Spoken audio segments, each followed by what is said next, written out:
Good evening class. Welcome back to my channel professor Funkesh. और आज की इस क्लास में हम डिस्कस करने जा रहे हैं laws of reflection. In the previous class, we have discussed the Fermat principle, and on the basis of Fermat principle, we have deduced the laws of reflection and laws of refraction. तो laws of reflection आपने 10th class में भी पढ़ा होगा। laws of reflection, दो law of reflection होते हैं। पहले लॉ में वो कहता है कि इंसिडेंट रे, नॉर्मल और रिफ्लेक्टेड रे तीनों ही जो है एक सेम प्लेन पे लाई करती है। अभी हम इसको डायग्राम के थ्रू समझेंगे। और दूसरा लॉ उन्होंने दिया था कि एंगल ऑफ इंसिडेंस जो होता है वो एंगल ऑफ रिफ्लेक्शन के इक्वल होता है। Angle of incidence is equal to angle of reflection. तो इस बात को, ये तो छोटे क्लासों की बातें हैं, लेकिन आप बीएससी लेवल पे पढ़ रहे हैं, फोर्थ सेम के आप स्टूडेंट्स हैं, तो यहां हम कैसे फर्मेट प्रिंसिपल का यूज करते हुए angle I is equal to angle R जो होता है उसको हम देखेंगे। तो आप देखिए, आज का हमारा टॉपिक है लॉज ऑफ रिफ्लेक्शन। तो इस लॉज ऑफ रिफ्लेक्शन को समझने के लिए हम यहाँ पे एक सिचुएशन लेते हैं। उस सिचुएशन में ले रहा हूं, सपोज मैंने यहाँ कोई रिफ्लेक्टिंग सरफेस लिया है। ये कोई आपका रिफ्लेक्टिंग सरफेस है, ठीक है। ये रिफ्लेक्टिंग सरफेस लिया हमने like this is the reflecting surface. तो रिफ्लेक्टिंग सरफेस लेने के बाद मैं मान लेता हूं यहां पे कोई ए पॉइंट है और ये कोई हमारा इधर कोई बी पॉइंट है। ए पॉइंट है, बी पॉइंट मान लिया। यहां पे कोई लाइट रे जो है ए पॉइंट पे है, जिसको लाइट रे फर्स्ट मान लिया, और ये कोई सेकंड पॉइंट है। तो लाइट रे जो है ए पॉइंट से बी पॉइंट तक जाने के लिए इसके पास दो रास्ते हैं। पहला रास्ता ये है कि लाइट रे जो है डायरेक्ट पाथ को ही फॉलो कर सकती है, जैसे कि ये ए से बी इस तरह चले जाए लाइक दिस। ये इसका डायरेक्ट पाथ हो गया। कैसा पाथ हो गया इसका? Direct path. लेकिन चूंकि हम लॉज ऑफ रिफ्लेक्शन पढ़ रहे हैं, तो हम यहां पे लाइट को जो है रिफ्लेक्शन के थ्रू ए पॉइंट से बी पॉइंट तक लेके जाएंगे। तो यदि मैं, हमारे पास रिफ्लेक्टिंग सरफेस है, यहां पे यदि लाइट रे ए पॉइंट से इस रिफ्लेक्टिंग सरफेस पे गिरती है, सपोज लाइट रे ए पॉइंट से इस रिफ्लेक्टिंग सरफेस से यहां गिरी, तो जिस पॉइंट पे ये गिरेगी उस पॉइंट को मैंने यहां पे पॉइंट पी मान लिया। क्या मान लिया? पॉइंट पी मान लिया। और जिस पॉइंट पे गिरी यहां पे हमने क्या कर दिया? एक नॉर्मल ड्रॉ कर दी। ये इस तरह से मैंने एक ही नॉर्मल ड्रॉ कर दी लाइक दिस। ये हमने क्या ड्रॉ कर दिया? यहां पे एक नॉर्मल ड्रॉ कर दी। तो नॉर्मल के साथ ये इंसिडेंट रे जो है θ1 एंगल बनाएगी। कितना एंगल बनाएगी? θ1। This is the incident ray, don't confuse, this is the incident ray. तो जैसे ही ये इंसिडेंट रे इस रिफ्लेक्टिंग सरफेस के ऊपर गिरेगी, तो इसका तो काम ही होता है रिफ्लेक्ट करना। तो जैसे ही इस पे गिरेगी, यहां से इसको रिफ्लेक्ट कर देगा, और रिफ्लेक्ट करके ये इस तरह से जो है पॉइंट बी के पास पहुंच जाएगी। कहां पहुंच जाएगी? पॉइंट बी के पास। This is the reflected ray. कैसी रे? ये रिफ्लेक्टेड रे।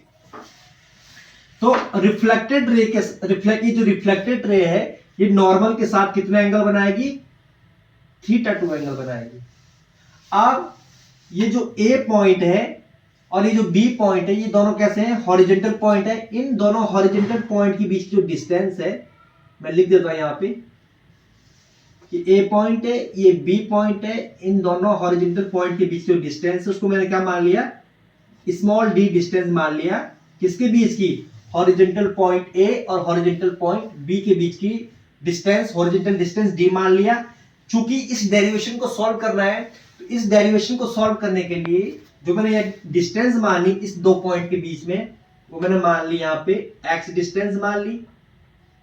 तो यदि ये टोटल डिस्टेंस डी है, ये डिस्टेंस एक्स है, तो ये कितनी होगी? D minus x. क्योंकि ये बड़ी डिस्टेंस है, छोटी डिस्टेंस है, तो बड़े में से छोटी डिस्टेंस माइनस करोगे तो ये डिस्टेंस निकल के आ जाएगी। तो ये हो जाएगी आपकी डी माइनस एक्स। ठीक है। इस हाइट को मैंने स्मॉल ए मान लिया और इस हाइट को मैंने स्मॉल बी मान लिया। तो ये हमारा जो है लॉ ऑफ रिफ्लेक्शन का जो डायग्राम था वो कंप्लीट हो गया है। अब इस डायग्राम के बेस पे जो है हम इसके डेरिवेशंस की बात करेंगे। तो इसके डायरेक्शन में देखते हैं आप एग्जाम में क्या लिख के आएंगे। तो देखिए हमने क्या लिखा है यहाँ पे, let us consider the light ray as shown in the figure. ये हमने कोई लाइट रे ली है ए से पी और पी से बी, ये लाइट रे है जैसे कि आप फिगर में देख भी रहे हैं। A ray of light starting at point capital A reflects off the surface at point capital P before arriving at point capital B. वो क्या कह रहा है, लाइट रे जो है पॉइंट ए से स्टार्ट हो रही है और कहां पे रिफ्लेक्ट हो रही है, पॉइंट पी पे, और रिफ्लेक्ट होके वो कहां पहुंच जा रही है, पॉइंट बी पे। A horizontal distance small D from point A, और हॉरिजॉन्टल डिस्टेंस जो है वो कहां से शुरू हो रही है, पॉइंट ए से शुरू हो रही है, पॉइंट बी के बीच में कितनी हॉरिजॉन्टल डिस्टेंस है, डी। तो अब आप देखिए, अब हम डेरिवेशन की बात करते हैं। लाइट रे ए से स्टार्ट हुई और कहां पहुंची, बी पे। तो इसने टोटल कितनी डिस्टेंस ट्रेवल करी, जो इसने पाथ फॉलो किया, लाइट ने कौन सा पाथ फॉलो किया, ए से पी और पी से बी। तो ये जो लेंथ इसने ट्रेवल करी, जो डिस्टेंस ट्रेवल करी, वो क्या हुई, total distance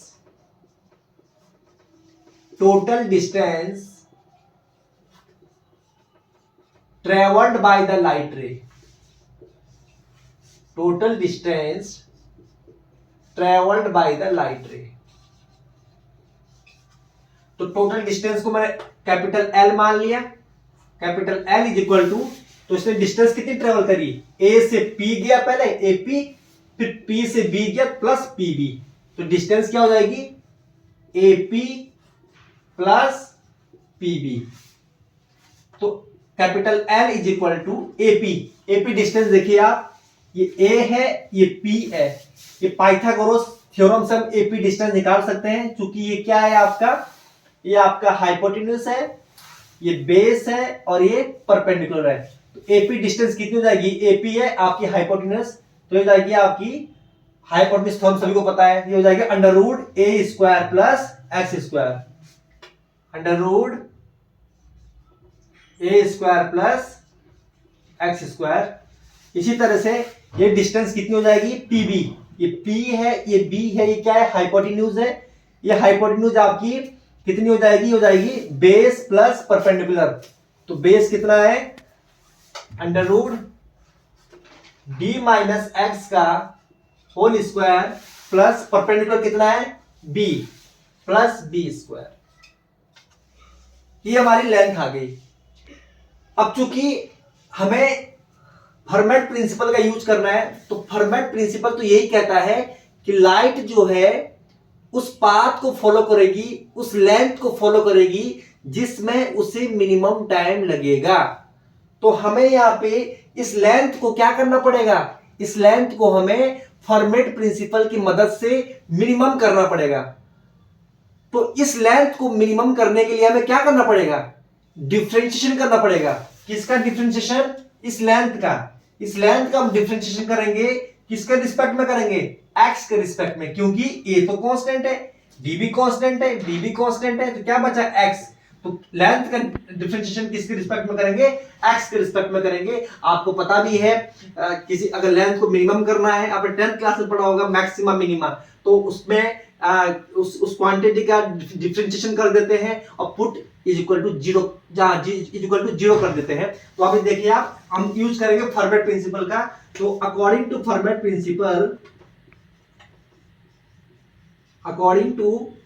format principle, length should be minimum. So for this, इसके लिए हम क्या करेंगे, डिफरेंशिएशन ऑफ L, इसके लिए हम क्या करेंगे, ये जो लेंथ है इसका डिफरेंशिएशन करेंगे, differentiation of L with respect to x, तो दैट इज, ये हो जाएगा dl upon dx is equal to 0 and put equal to 0।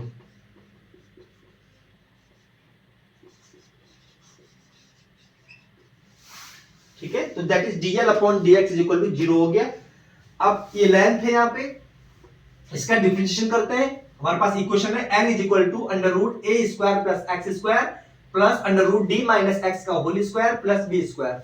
इस n का जब मैं डिफरेंशिएशन करूंगा तो मुझे क्या मिल जाएगा, मुझे मिल जाएगा ये under root X. Under root X से क्या होता है 1 upon 2 under root A square plus X square. Constant का 0 होता है डिफरेंशिएशन, और एक्स स्क्वायर का क्या हो जाएगा 2x, ये हो जाएगा 2x plus under root x का क्या होता है differentiation 1 upon 2 under root X. तो इसको मैं लिख सकता हूं 1 upon 2 under root D minus X का whole square plus B square. अब ये कांस्टेंट इसका तो 0 हो जाएगा, और इसका हो जाएगा एक्स स्क्वायर का कितना होता है 2x। तो इसको मैं लिख सकता हूं 2 डी माइनस एक्स, फिर इस ब्रैकेट का भी डिफरेंशिएशन होगा। ब्रैकेट का जब होगा तो d क्या है कांस्टेंट, कांस्टेंट का 0 हो जाएगा, और x का क्या हो जाएगा -1। नेक्स्ट स्टेप में दिस इंप्लाइज दैट डिवाइड के 2 से मल्टीप्लाई का 2 कैंसिल, यहां भी डिवाइड के 2 से मल्टीप्लाई का 2 कैंसिल। तो मेरे पास क्या बच जाएगा, मेरे पास बच जाएगा x upon under root A square plus X square. ये प्लस है ये माइनस है, तो ये प्लस माइनस क्या हो जाएगा माइनस, तो यहां क्या आ जाएगा माइनस, तो यहां बच जाएगा minus D minus X upon under root D minus X का whole square plus B square. This implies that यहां पे इज इक्वल टू 0 चल रहा है साथ साथ में, ये लिखना नहीं भूलेंगे। तो यहां पे क्या हो जाएगा, इस क्वांटिटी को हम इज इक्वल टू उधर लेके जाएंगे, तो मेरे पास क्या बच जाएगा, मेरे पास बच जाएगा X upon under root A square plus X square is equal to के उधर ले गए इसको, तो ये जाएगा D minus X upon under root D minus X का whole square plus B square.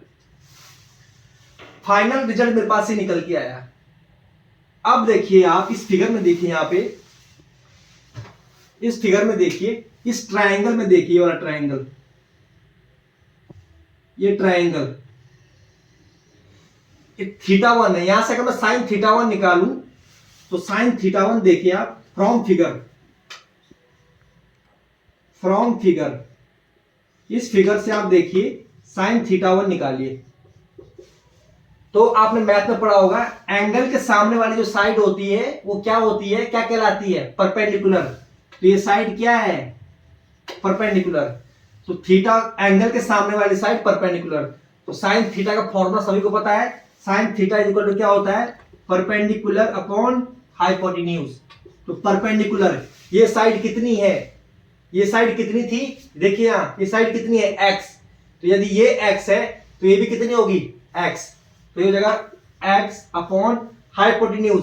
Hypotenuse ये हम निकाल चुके हैं एपी हम निकाल चुके हैं, यहाँ पे ये एपी ये हाइपोटेन्यूज है, तो ये कितनी हो जाएगी under root A square plus X square. इसी तरह यदि मैं ये एंगल निकालूं θ2, तो एंगल के सामने वाली साइड परपेंडिकुलर, ये साइड क्या हो जाएगी परपेंडिकुलर।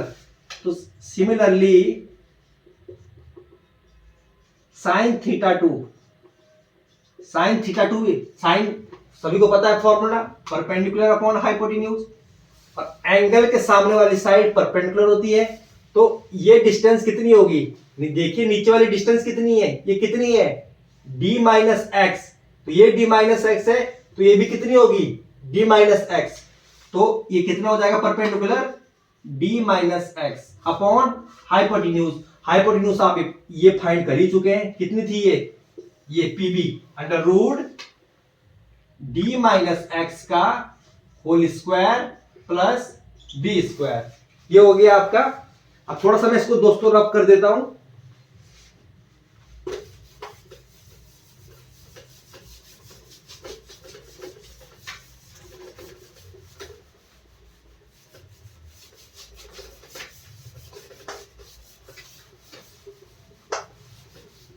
तो ये रब कर दिया है, तो हमारे पास से निकल के आया। अब आप देखिए ये जो मैंने इक्वेशन लिखी थी यहां पे, ये वाली ये इक्वेशन, तो आपको लग नहीं रहा है, ये देखो x upon under root A square plus X square, ये किसके इक्वल है, साइन थीटा वन के। तो क्या मैं इसको साइन थीटा वन लिख सकता हूं, लिख सकता हूं। इसी तरह से ये देखिए d minus X under root D minus X का whole square plus B square, ये किसके इक्वल है, साइन थीटा टू के। तो इसको मैं साइन थीटा टू लिख सकता हूं। तो फाइनली में यहां पे दिस इंप्लाइज दैट, चाहो तो इसे आप इक्वेशन फर्स्ट मान लो, जो मैंने इक्वेशन निकाली जिसको इक्वेशन फर्स्ट मान लो। तो यहां आप लिख सकते हैं इक्वेशन फर्स्ट बिकम, तो यहां आप लिख सकते हैं equation first becomes, equation first क्या हो जाएगी, ये किसके इक्वल आ गया, साइन थीटा वन के, और ये किसके इक्वल आ गया, साइन थीटा टू के। तो मैं इसको लिख सकता हूं equation first become sine theta one is equal to sine theta two, sine से साइन कैंसिल, तो दिस इंप्लाइज दैट ये कितना आ जाएगा, theta one is equal to theta two. This implies that, यहां देखिए आप थीटा वन, देखिए थीटा वन किसके बीच का एंगल है, थीटा वन आपका इंसिडेंट रे और नॉर्मल के बीच का एंगल है, इसलिए इसको मैं एंगल ऑफ इंसिडेंस लिख सकता हूं। थीटा टू देखिए आप, थीटा टू जो है किसके बीच का एंगल है, थीटा टू आपका रिफ्लेक्टेड रे और नॉर्मल के बीच का एंगल है, इसको मैं एंगल ऑफ रिफ्लेक्शन लिख सकता हूं। तो ये आपका प्रूफ हो गया, hand proof. This is the law of reflection. कैसे हम फर्मेट प्रिंसिपल की मदद से हम लॉज ऑफ रिफ्लेक्शन को जो है प्रूफ कर सकते हैं। तो ये तरीका है इसका, मैं समझता हूं कि आपको बहुत इजीली समझ में आ जाएगा। बाकी यदि आपको नोट्स इसके बनाने हैं तो आप वीडियो को पॉज कर दीजिए और फिर आप इसके नोट्स इजीली बना सकते हैं। इसी तरह से नेक्स्ट जो लेक्चर होगा हमारा वो फर्मेट प्रिंसिपल के बेस पे लॉज ऑफ रिफ्रैक्शन को हम कैसे प्रूव कर सकते हैं वो हम बताएंगे। वीडियो को ज्यादा से ज्यादा शेयर करें और लाइक और कमेंट करना ना भूलें। इन सभी शब्दों के साथ बहुत बहुत बधाई। Thank you so much.